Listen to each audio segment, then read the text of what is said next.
Shalom, haleluya, apapun yang terjadi, Yesus Kristus tetap Tuhan di atas segala Tuhan.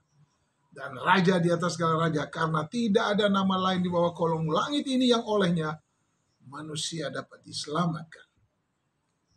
Kita akan membahas tentang Matius 24 ayat 14 dan Roma 1 ayat 16. Tuhan Yesus menjawab pertanyaan murid-muridnya ketika bercakap-cakap dengan mereka di atas Bukit Zaitun. Matius 24 ayat 14 katakan, dan Injil kerajaan ini akan diberitakan di seluruh dunia menjadi kesaksian bagi semua bangsa. Sesudah itu barulah tiba kesudahan. Jadi maksud Yesus akan dunia ini akan berakhir kalau Injil kerajaan itu sudah diberitakan. Dia katakan untuk murid-murid dan katakan untuk kita juga sekarang ini sebagai orang percaya harus menjadi saksi untuk beritakan Injil. Jangan pikir ini tugas pendeta dan penginjil dan majelis gereja. Semua orang punya tanggung jawab yang sama ketika Anda sadar, aku sudah diselamatkan. Aku perlu untuk melayani Tuhan, menyelamatkan orang lain juga. Dengan berbagai macam cara. Tuhan Yesus menjawab pertanyaan murid-murid itu dengan tujuan yang sama seperti yang dimaksudkan untuk kita. Yang pertama yang dimaksudkan dengan Injil kerajaan ini ialah Injil rasuli yang diberitakan dengan kuasa dan kebenaran. Roh Kudus punya kebenaran dan disertai tanda-tanda heran dan mujizat-mujizat. Begitu banyak bukti yang terjadi pada zaman para rasul dalam kitab Kisah Para Rasul dan terus masih berlangsung sampai sekarang ini, sampai generasi kita. Kalau besok-besok orang tua kita atau kita sudah nggak ada, anak-anak, anak cucu kita harus beritakan Injil. Jadi bukan kita berada di dunia ini untuk seenak-enaknya itu begitu aja, tidak. Kita harus menjadi berkat. Itu yang pertama. Yang kedua, hanya Allah Bapa di surga yang mengetahui dan menentukan maksudnya.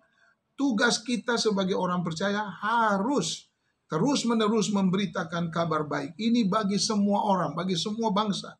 Sampai Tuhan kembali membawa gerejanya ke surga. Matius 28 ayat 19-20. Dan Yohanes 14 ayat 1-3. 1 Tesalonika 4 ayat 13 dan 14. Dan yang ketiga, bukti seseorang yang sedang mengalami kerajaan Allah atau Injil kerajaan Allah ini berarti kehidupannya itu penuh dengan kebenaran, penuh dengan damai sejahtera dan sukacita. Roma 14 ayat 17. Kita mau menyambut kedatangan Yesus buat apa sedih? Kita harus bergembira, harus sukacita, harus hidup dalam kebenaran dan hidup terus dalam damai sejahtera. COVID tidak dapat mencuri damai sejahtera yang Tuhan siapkan bagi kita. Yang keempat dan terakhir, keadaan dunia semakin hari semakin sulit. Akan selesai waktu Yesus datang kembali.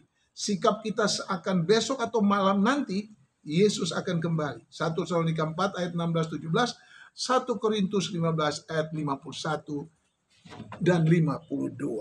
Amin. Haleluya.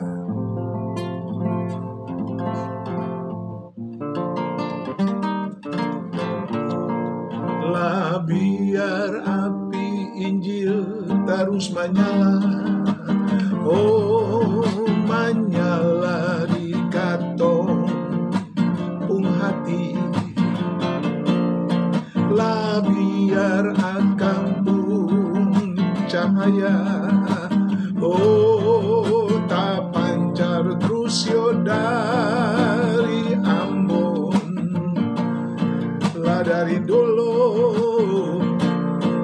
sampai Tuhan Yesus balik kembali.